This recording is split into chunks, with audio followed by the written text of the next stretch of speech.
Hello मेरे प्यारे दोस्तों, यह साथी तेरा प्यार अगले जन्म भाग 12 है। उम्मीद करती हूँ कि आप सभी को मेरी कहानी पसंद आ रही होगी। चलिए हम इस कहानी में आगे बढ़ते हैं। नंदिनी युवराज को गुड नाइट बोलकर अपने कमरे में सोने चली गई। वहीं छत पर युवराज खुद से कहता है, मैंने कभी नहीं सोचा था कि मैं किसी लड़की से बेइंतहा मोहब्बत करूँगा, लेकिन देखो ना, तुमसे मोहब्बत भी हो गई और इतनी ज़्यादा हो गई कि हमारा जन्मों का पुराना रिश्ता है। बस एक बार तुम्हें सब कुछ याद आ जाए, उसके बाद हमारी अधूरी प्रेम कहानी इस जन्म में पूरी हो जाएगी। उसी वक्त तानी और अर्जुन छत पर आते हैं और दोनों बहुत परेशान लग रहे थे। युवराज ने पूछा, क्या हुआ? तुम दोनों के चेहरे से ऐसा लग रहा है कि समस्या काफ़ी गंभीर है। अर्जुन एक फोटो फ्रेम उसके हाथों में देते हुए बोला, यह हमें इस घर से मिला है। उस तस्वीर को देख युवराज का भी चेहरा गंभीर हो गया। तानी ने कहा, हमें सच बता देना चाहिए नंदिनी को, उसे सब जानने का हक है। युवराज उनकी बातें सुन खामोश था। क्या हुआ तुम्हें? तुम चुप क्यों हो गए? तुम ऐसे बिहेव कर रहे हो जैसे कोई बात ही ना हो। जाओ सो जाओ, कल निकलना है, युवराज कहकर जाने लगा। नहीं, इस बार नहीं। तुम हमारी बातों को कब सीरियस लोगे? क्यों हर बार तुम अपने ढंग से चीज़ों को मैनेज करते रहोगे? एक बार पहले भी हम उससे धोखा दे चुके हैं। तानी सही कह रही है, अर्जुन बोला। उसे और उसके परिवार को यह सच जानने का हक है। युवराज ने कहा, जानता हूँ, लेकिन सही समय आने पर, और अभी सही समय नहीं है उसे सच बताने का। वह सिर्फ नंदिनी होती तो मैं सच बता देता, लेकिन वह मेरी कृष्णा है। उसे नंदीग्राम लेकर जाना जरूरी है। क्या लगता है तुम दोनों को, सच जाने के बाद वो हमारे साथ आएगी? मैं उसकी आंखों में अपने लिए नफरत अफोर्ड नहीं कर सकता हूँ। मुझे समझ नहीं आ रहा है कि तुम दोनों क्यों नहीं समझना चाह रहे हो। क्यों नहीं समझते कि बार बार हमारी किस्मत हमें धोखा दे रही है, लेकिन इस बार मैं किस्मत के भरोसे नहीं बैठ सकता हूँ। अर्जुन ने कहा, कहीं ऐसा तो नहीं कि तुम्हारे मन में लालच आ गया हो उस मंदिर में छुपे खजाने पर? युवराज ने कहा, जो चीज़ मेरी है उस पर लालच कैसा? और कौन जानता है कि उस मंदिर में खजाना ही छुपा है? बस मैं इतना जानता हूँ अर्जुन कि वह मेरी कृष्णा है, और इस बार मेरी कृष्णा को मुझसे कोई दूर नहीं कर सकता है। उसके लिए चाहे मुझे अब कुछ भी क्यों ना करना पड़े। नंदिनी को कभी ना कभी सच मालूम चलेगा ही। फिर क्या करोगे? कैसे अपनी किस्मत को पलटोगे? अर्जुन पूछा। वो सब मुझे नहीं मालूम, आगे क्या होगा बाद में सोचेंगे। फिलहाल आज जो हो रहा उसे ऐसे ही चलने दो। यह तस्वीर जहाँ से लाए हो वहीं रख दो, और इस टॉपिक पर आज के बाद कोई बात नहीं करेगा। यदि तुम लोगों को लगता है कि मैं गलत हूँ तो तुम नंदिनी को सच बताकर यहाँ से जा सकते हो। मैं कोई फोर्स नहीं कर रहा हूँ तुम दोनों को मेरे साथ आने के लिए। यह सुन अर्जुन और तानी एक दूसरे को देखने लगते हैं और फैसला किया कि वो युवराज के साथ ही रहेंगे। वह जानते थे कि युवराज कोई भी फैसला बिना सोचे समझे नहीं करता है। अगले दिन नंदिनी के बाबा ने युवराज से कहा, मेरी बेटी का ख्याल रखना, जैसा मैं तुम्हें सौंप रहा हूँ वैसे ही मुझे लौटाना। सभी वहाँ से निकल जाते हैं। वहीं युवराज के घर पर अलग ही रौनक थी। लीलावती जी पूरे घर को नंदिनी के स्वागत में सजा रही थी। इतने सालों बाद वो अपनी सहेली कृष्णा को देखने वाली थी। यह सोचने भर से उनकी आंखें आंसू से भरा जा रहा था। रेखा जी ने देखकर पूछा, क्या बात है जीजी, आज आप बहुत खुश हैं? डॉक्टर ने आपको आराम करने के लिए कहा है और आप सुबह से अलग ही आज दिख रही हैं। लीलावती बोली, मैं बिल्कुल ठीक हूँ और बहुत आराम कर ली। अब जल्दी से तुम सब भी रेडी हो जाओ, युवराज पहुँचने वाला होगा। कुछ देर बाद सभी घर पहुँचते हैं, जहाँ नंदिनी का स्वागत आरती के साथ होती है। नंदिनी को देखकर लीला की आंखें भर जाती है। लीला को कृष्णा के साथ बिताए पुराना दिन याद आ जाता है और वो उसे अपने गले से लगा लेती है। नंदिनी के साथ साथ घर के भी सभी लोगों को आश्चर्य होता है। नंदिनी अंदर आती है तब संजय जी पूछते हैं, यह सब क्या हो रहा है जीजी? यह तो वह लड़की नहीं है जिसे युवराज के साथ टीवी पर दिखा रहे थे। विजया बीच में ही टोकी, कोई नई लड़की होगी जिसे मिस्टर युवराज ट्राई कर रहे होंगे। ऐसे भी इनकी लाइफ में लड़कियों का आना जाना लगा ही रहता है। उसके बाद विजया को सभी घूर कर देखने लगते हैं और नंदिनी युवराज को देख रही थी। लीलावती बोली, नंदिनी सफर में थक गई होगी, जया कमरे में ले जाओ इन्हें। जया नंदिनी को कमरे में लेकर गई। उसके जाने के बाद सभी के नजरों में सवाल था। लीला ने उन्हें सारी बात बताई। युवराज, अर्जुन और तानी नंदीग्राम में जो भी हुआ सभी को बताते हैं। यह सुन किसी को भरोसा ही नहीं हो रहा था। सभी एक साथ पूछे, यह कैसे पॉसिबल है? आपके भाई साहब का जन्म युवराज के रूप में हुआ है? आपके खानदान से तो हमारा खानदान का कोई भी वास्ता नहीं था, फिर ये कैसे संभव है? लीला बोली, भगवान का तो है ना हम सबसे संबंध, अब उनकी लीला है जिस पर सवाल नहीं कर सकते हैं। मैं भी यही सोचती थी कि बस सूरत मिलती होगी, लेकिन युवराज को अपने पिछले जन्म की सारी बातें याद आ गई है, तो मन में शंका नहीं रहनी चाहिए। संजय जी पूछे, वह सब तो ठीक है जीजी, लेकिन सारी दुनिया को मालूम हो गई कि उस लड़की नैन्सी के साथ युवराज का विवाह होने वाला है। अब क्या करेंगे? मीडिया हमसे भी सवाल जवाब मांगेगी, फिर क्या जवाब देंगे? युवराज बोला, यह सब मैं संभाल लूंगा डैड, बस आप लोग निश्चिंत रहिए और हमारा साथ दीजिए। विजया सोचती है, निश्चिंत तो आपको रहना चाहिए मिस्टर युवराज। इस दिन का मैंने बेसब्री से इंतजार किया है। अपने प्यार को खोने का दर्द क्या होता है अब आपको मालूम चलेगा, लेकिन मजे भी आपके ही हैं। आपके तो दोनों हाथ में लड्डू है, एक तरफ नैन्सी और दूसरी तरफ नंदिनी है, और पूर्व जन्म की कहानी भी काफ़ी अच्छी है। कुछ देर बाद युवराज को फ़ोन आता है, देखा तो नैन्सी का था। वह अनमने ढंग से फ़ोन उठाता है। उधर से वो बोली, कहाँ हो? जब से गए हो ना कोई खबर देते हो और ना ही मेरा फ़ोन उठाते हो। तुम्हें एक खुशखबरी देनी थी, डैडी यहाँ आ चुके हैं और वो तुमसे और तुम्हारे परिवार से मिलना चाहते हैं। तो यह बताओ, तुम यहाँ आओगे या हम वहाँ पर आ जाए?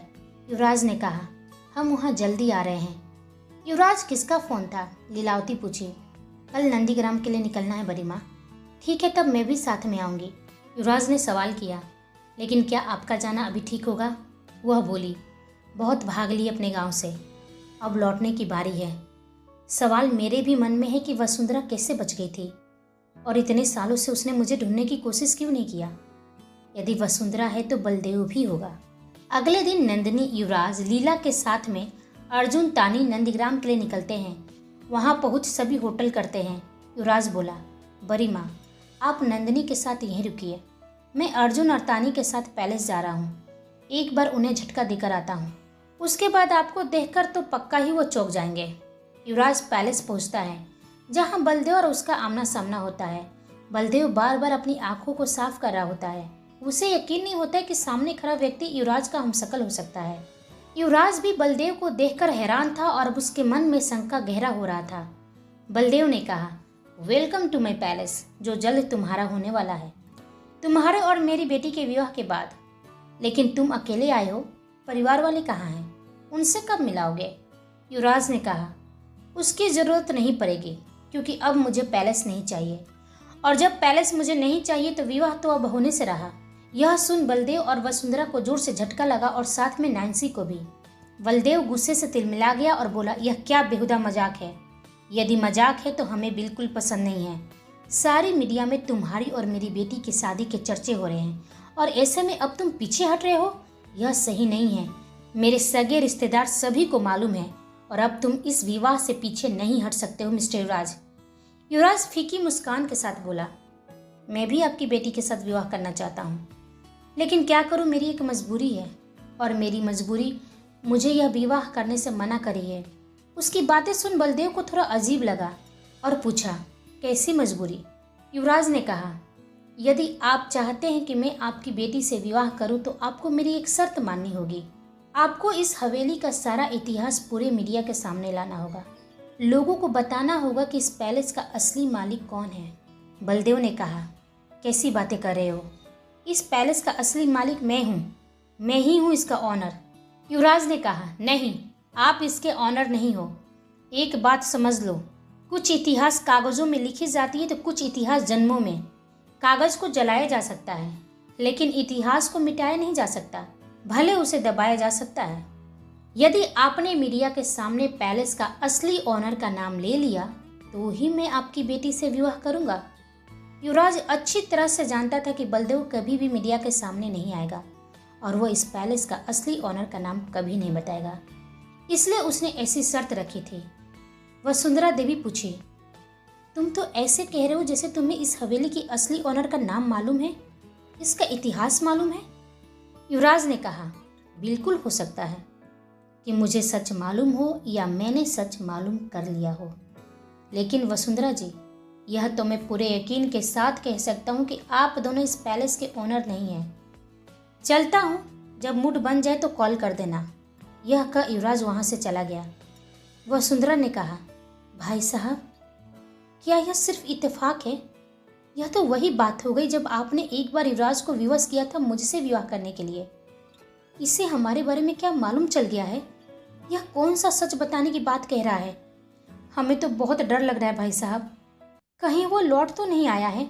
बलदेव ने कहा, कैसी बातें कर रही हो, उसे मरे हुए 30 साल हो गए हैं। मत भूलो कि वो इंडिया का फेमस और पॉपुलर बिजनेसमैन है। उसके लिए हमारा सच बाहर निकालना कोई मुश्किल काम नहीं है। वो हमें ब्लैकमेल कर रहा है। वहां से निकल युवराज मंदिर जाता है, जहां वह गुरुदेव से मिलता है और उन्हें नंदिनी के आने का खबर देता है। वह बोला, गुरुदेव, नंदिनी को मैं यहाँ लेकर आ चुका हूँ, लेकिन उसे कुछ भी याद नहीं है। वह तो खुद को कृष्णा मानने से इनकार कर रही है।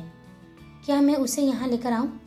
शायद मंदिर देखकर और मंदिर का दरवाज़ा खुलने से उसे सब कुछ याद आ जाए, क्योंकि इससे पहले भी जब भी वो मंदिर आई थी तो उसके साथ अजीबोगरीब घटना घटी थी, और आपको याद है कि उसने ही मंदिर का दरवाज़ा खोला था। गुरुदेव ने कहा, कोई फ़ायदा नहीं है। यदि वह मंदिर का दरवाज़ा खोलने की कोशिश भी करेगी तो उससे अब नहीं खुलेगा। तानी पूछी, लेकिन क्यों? उसके ही तो छूने से मंदिर का दरवाज़ा खुला था, फिर अब क्यों नहीं? वह बोले, क्योंकि जब उसने मंदिर का दरवाज़ा खोला था तब वो कृष्णा के रूप में थी। उसमें वही गुस्सा, वही क्रोध था जो एक समय कृष्णा में था। जब तक वो खुद को पूरी तरह से कृष्णा में परिवर्तित नहीं कर देती, यह दरवाज़ा उससे नहीं खुलेगा। तो फिर हम क्या करें गुरुदेव? उसे कुछ भी याद नहीं आ रहा है। समझ में नहीं आता कि मुझे कैसे भूल गई है, अपने युवराज को। गुरुदेव बोले, एक बात याद रखना, जहाँ मोहब्बत काम नहीं आता वहाँ नफरत काम आती है। इंसान मोहब्बत करने वाले को एक पल के लिए भूल भी सकता है, लेकिन नफरत जिसे करता है उसे कभी नहीं भूल सकता है। नंदिनी को ना तुम्हें देखकर कुछ याद आया, न ही तुम्हारी बहन को, यहाँ तक यह गांव और अपने घर को भी देखकर नहीं। लेकिन उसके अंदर छुपी कृष्णा उसे बार बार अपने होने का एहसास दिलाती है। लेकिन नंदिनी मानने को तैयार नहीं है। अब समय आ गया है कि उसका वसुंधरा और बलदेव का आमना सामना हो। शायद उन दोनों को देखकर उसे कुछ याद आ जाए। युवराज ने कहा, हो सकता है कि आप सही हैं, लेकिन मैं कोई रिस्क नहीं ले सकता हूँ। उसका एक भाई था, मैं एक बार उसे कांटेक्ट करके उसे यहाँ लाने की कोशिश करता हूँ। शायद उसे अपने भाई को देखकर कुछ याद आ जाए। बलदेव अभी तक मुझे युवराज का हमशक्ल समझता है। वह यह मानने के लिए तैयार नहीं कि मेरा दोबारा जन्म भी हो सकता है। और हमें यह बात भी नहीं भूलना चाहिए कि अभी तक हमें यह नहीं मालूम है कि कृष्णा के साथ उस दिन क्या हुआ था और हम दोनों की हत्याएं किसने की थी। इसलिए मैंने बलदेव के सामने ऐसा जाल फेंका है। यदि वो हमारा हत्यारा हुआ तो खुद ही इस जाल में फंस जाएगा। तानी पूछी, वो कैसे? वो ऐसे कि यदि मीडिया के सामने आया और मेरी शर्त मानकर इस पैलेस का असली ओनर का नाम बताया तो सारी मीडिया इतिहास खंगालने में लग जाएगी, और फिर उसका कोई राज बाहर ना आ जाए यह छुपाने की पूरी कोशिश करेगा। वह कोई न कोई ऐसी गलती जरूर करेगा जो उसके अंजाम तक उसे पहुंचाएगी। वहीं युवराज लीला यानी कि अपनी बड़ी माँ को लेकर पैलेस पहुंचता है। उन दोनों को देख बलदेव और वसुंधरा दोनों की आंखें चौंधिया जाती है, हैरानी से आंखें फटी रह जाती है। युवराज उन्हें बोला, यह है इस हवेली की असली ऑनर। दोनों एक बार लीला को देखते हैं तो एक बार युवराज को।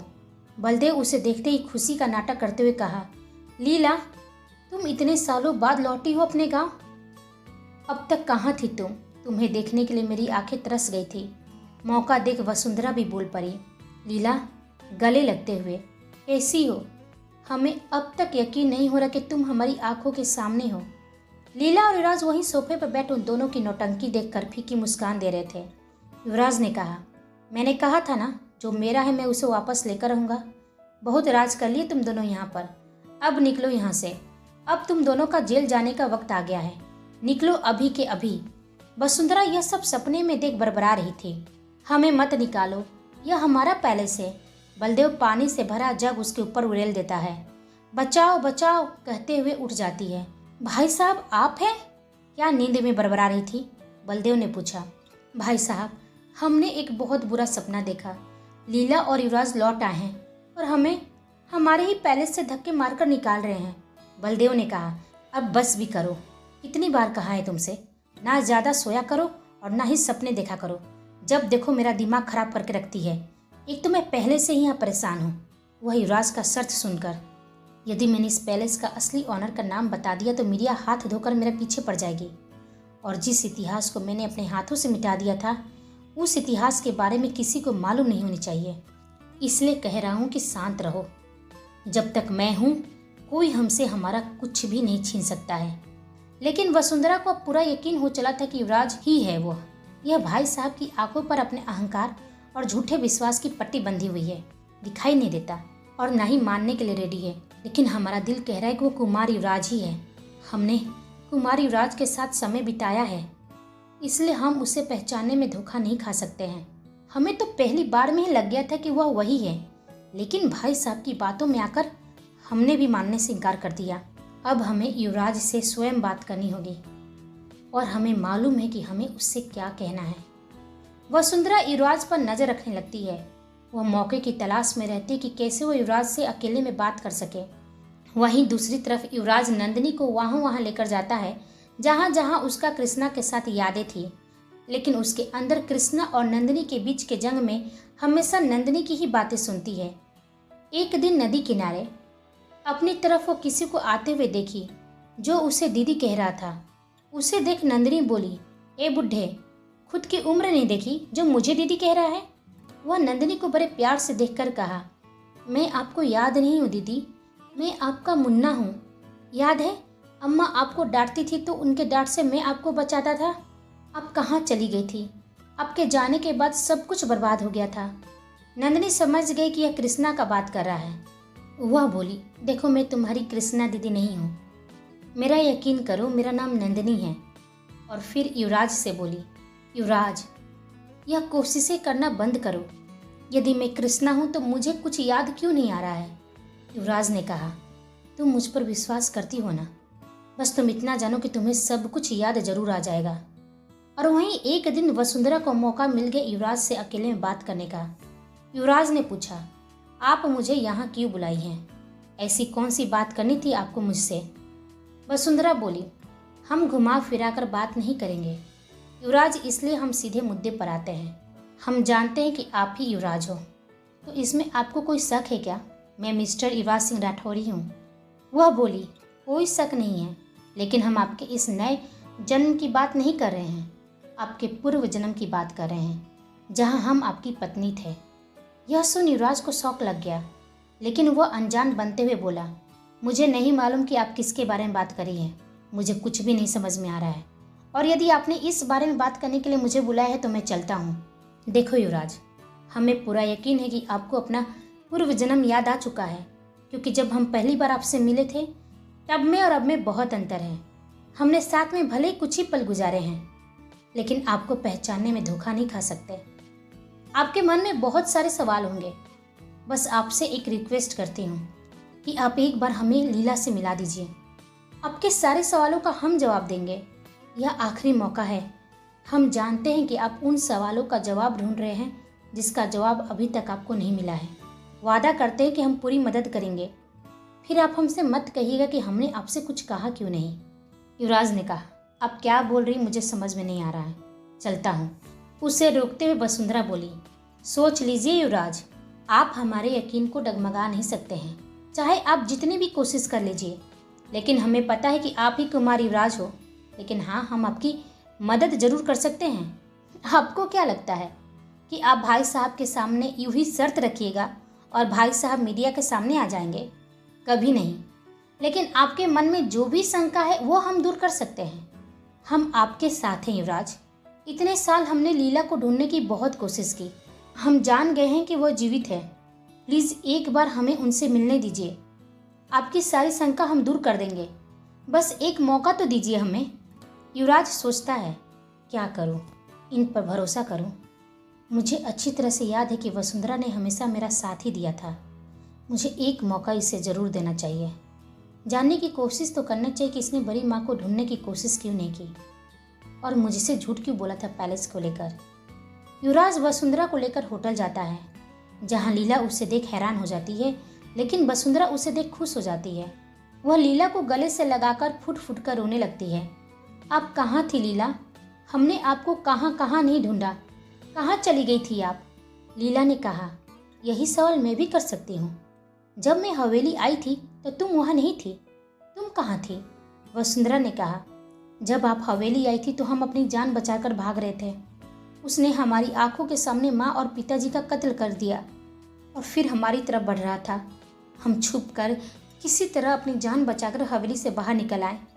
उसके बाद सीधे अपने भाई साहब के पास पहुँचे। किसी तरह वह रात गुजर गई, लेकिन जब सब कुछ नॉर्मल होने के बाद वापस लौटे तो हवेली जलकर राख हो चुकी थी। यहाँ कुछ नहीं बचा था। हमने आपको बहुत ढूंढा, भाई साहब भी आपको बहुत ढूंढे, लेकिन आपकी कोई खोज खबर नहीं मिली। हमें लगा कि शायद आप भी माँ पिताजी के साथ। खैर, लेकिन जब आप जीवित थी तो हमसे कांटेक्ट करने की कोशिश क्यों नहीं की? लीला ने कहा। मुझे लगा था कि शायद इन सब के पीछे तुम और बलदेव होंगे, इसलिए मैंने इतने सालों तक कोई रिश्ता नहीं रखा तुम सबसे। वसुंधरा बोली। ऐसा कुछ भी नहीं था। सब कुछ अपनी आंखों के सामने बर्बाद होते देखा था।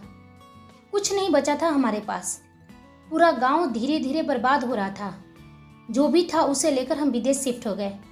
भाई साहब ने वहाँ दूसरी शादी कर ली, लेकिन नैन्सी के जन्म के बाद भाभी की डेथ हो गई। युवराज ने पूछा।